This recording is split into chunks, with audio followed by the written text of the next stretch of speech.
Shalom, Assalamualaikum warahmatullahi wabarakatuh. Om Swastiastu, Namo Buddhaya, Salve, salam kebajikan. Perkenalkan, nama saya Elvira Rosa Kablani, kelas B, NIM 2288201023, semester 4, Prodi Pendidikan Bahasa dan Sastra Indonesia, Fakultas Keguruan dan Ilmu Pendidikan, Universitas Persatuan Guru 1945 Nusa Tenggara Timur. Baik, saya akan menyampaikan materi tentang sosiologi pengarang yang berkaitan dengan mata kuliah sosiologi sastra. Sosiologi pengarang itu sendiri dapat dimaknai sebagai salah satu kajian sosiologi sastra yang memfokuskan perhatian pada pengarang sebagai pencipta karya sastra. Dalam sosiologi pengarang sebagai pencipta karya sastra dianggap merupakan makhluk sosial yang keberadaannya itu terikat oleh status sosialnya dalam masyarakat, ideologi yang dianutnya, posisinya dalam masyarakat, juga hubungannya dengan pembaca. Dalam menciptakan karya sastra, campur tangan penulis sangat menentukan. Realitas yang digambarkan dalam karya sastra ditentukan oleh pikiran penulisnya. Realitas yang digambarkan dalam karya sastra seringkali bukanlah realitas apa adanya, tetapi realitas seperti yang diidealkan pengarang. Dalam penelitian Yunus pada tahun 1986 mengenai novel-novel Indonesia seperti Belenggu dan Telegram, ditemukan bahwa kedua novel tersebut telah mencampur adukan antara imajinasi dan realitas. Oleh karena itu, pemahaman terhadap karya sastra melalui sosiologi pengarang membutuhkan data dan interpretasi sejumlah hal yang berkaitan dengan pengarang. Menurut Welek dan Waren serta Watt, wilayah yang menjadi kajian sosiologi pengarang antara lain dibagi menjadi 7. Antara lain yang pertama status sosial pengarang, yang kedua ideologi sosial pengarang, yang ketiga latar belakang sosial budaya pengarang, yang keempat posisi sosial pengarang dalam masyarakat, yang kelima masyarakat pembaca yang dituju, yang keenam mata pencaharian pengarang atau sastrawan atau dasar ekonomi produksi sastra, dan yang terakhir atau yang ketujuh yaitu profesionalisme dalam kepengarangan. Tapi di sini saya hanya menjelaskan tiga pokok mengenai wilayah kajian sosiologi pengarang.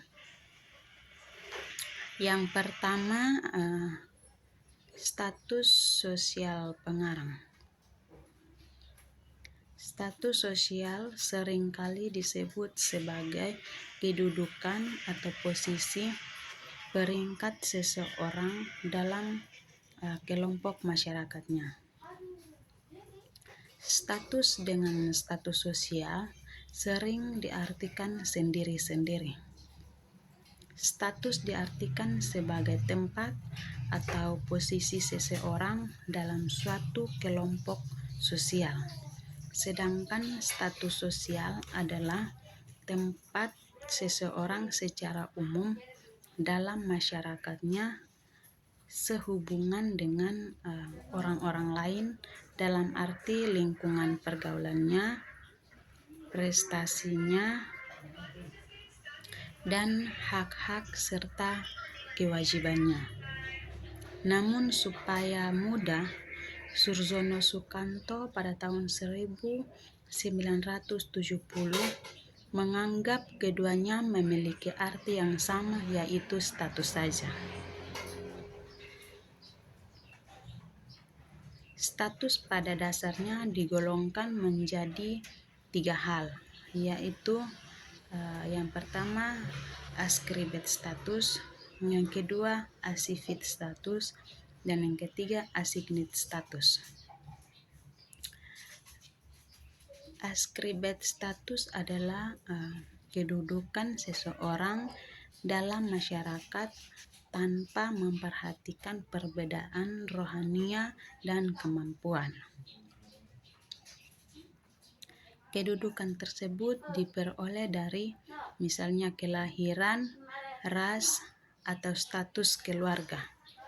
Pada umumnya, ascribed status dijumpai pada masyarakat dengan sistem lapisan yang tertutup, misalnya masyarakat feudal atau masyarakat di mana sistem lapisan tergantung pada perbedaan rasial. Namun tidak hanya pada sistem masyarakat tertutup saja, pada masyarakat dengan sistem sosial terbuka juga ada. Misalnya, kedudukan laki-laki pada suatu keluarga, kedudukannya berbeda dengan kedudukan istri dan anak-anak perempuan. Yang kedua, assigned status. Assigned status yaitu kedudukan yang diperoleh seseorang dengan cara diperjuangkan dan usaha-usaha yang disengaja oleh individu itu sendiri. Kedudukan ini bersifat terbuka untuk siapa saja, tergantung dari kemampuan masing-masing dalam mengejar serta mencapai tujuan-tujuannya. Misalnya pendidikan, karir, atau kekayaan. Sedangkan assigned status yaitu status sosial yang diberikan kepada individu oleh masyarakat atau lembaga tertentu, misalnya pekerjaan atau jabatan dalam suatu organisasi. Dalam kaitannya dengan kajian status sosial pengarang di Indonesia, hal-hal yang berkaitan dengan ascribed status, assigned status, dan assigned status perlu diperhatikan. Hal ini karena dalam kasus pengarang tertentu, status sosialnya tidak terlepas dari ketiga tipe status sosial tersebut.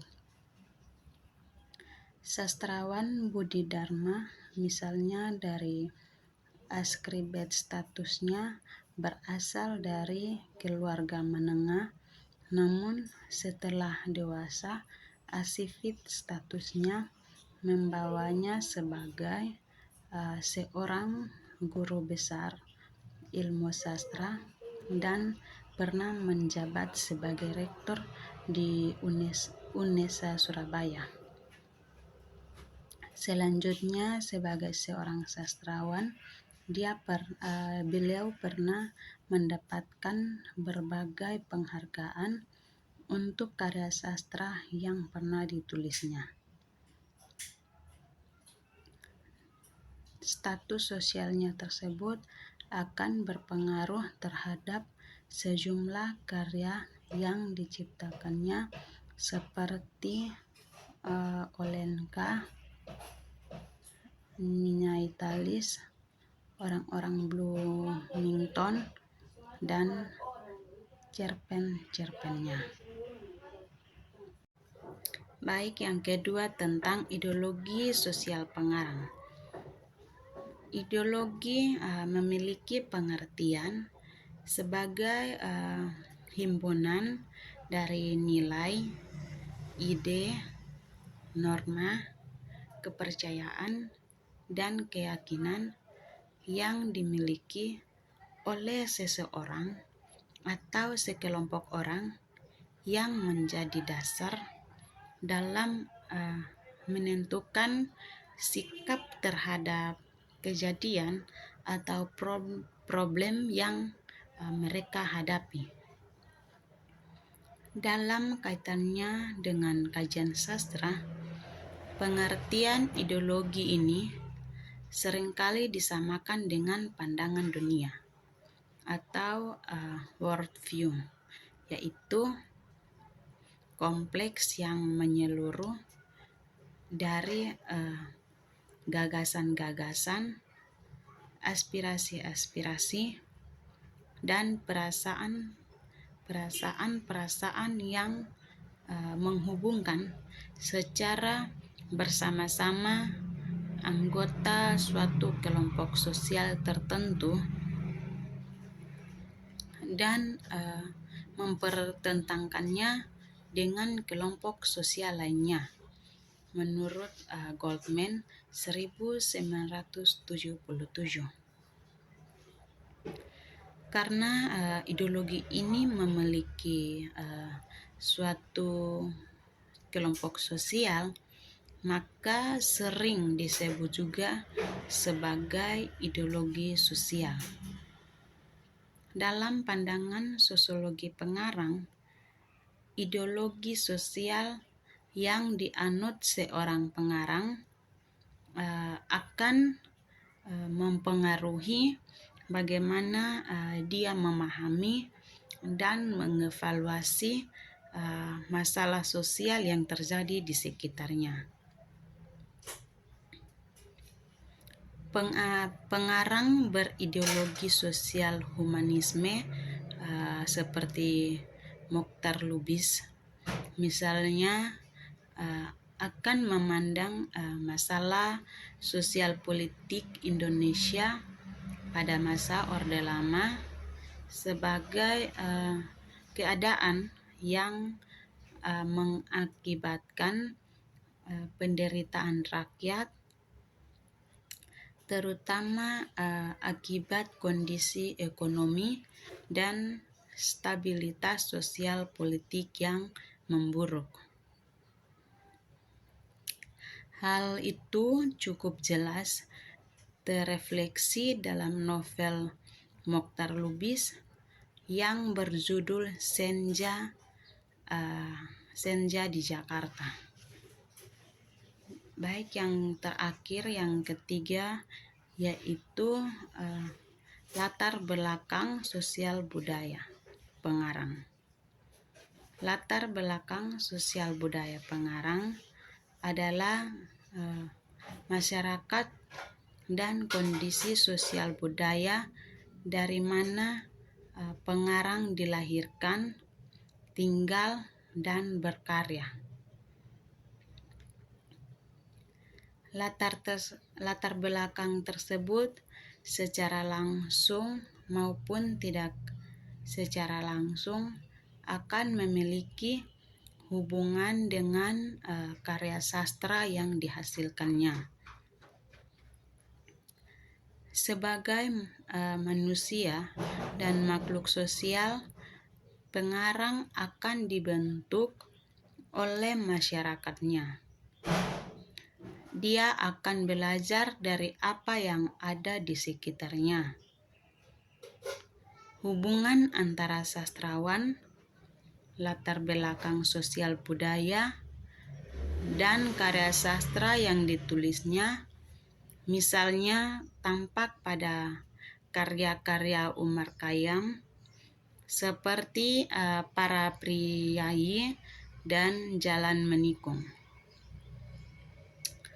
Umar Khayyam sebagai seorang sastrawan yang berasal dari masyarakat dan budaya Jawa Priyayi mengekspresikan kejawaannya dalam karya-karyanya tersebut. Dalam novel tersebut digambarkan bagaimana para tokoh yang hidup dalam masyarakat dengan konteks budaya Jawa menghayati dirinya sebagai manusia yang tidak terlepas dari persoalan stratifikasi sosial masyarakat Jawa yang mengenai golongan penyanyi dan wong cilik yang berpengaruh dalam tata sosial dan pergaulan dalam masyarakat. Di samping itu juga bebet, bobot, dan bibit dalam hubungannya dengan kasus perkawinan. Demikian materi yang bisa saya jelaskan. Semoga bermanfaat bagi kita semua. Sekian dan terima kasih.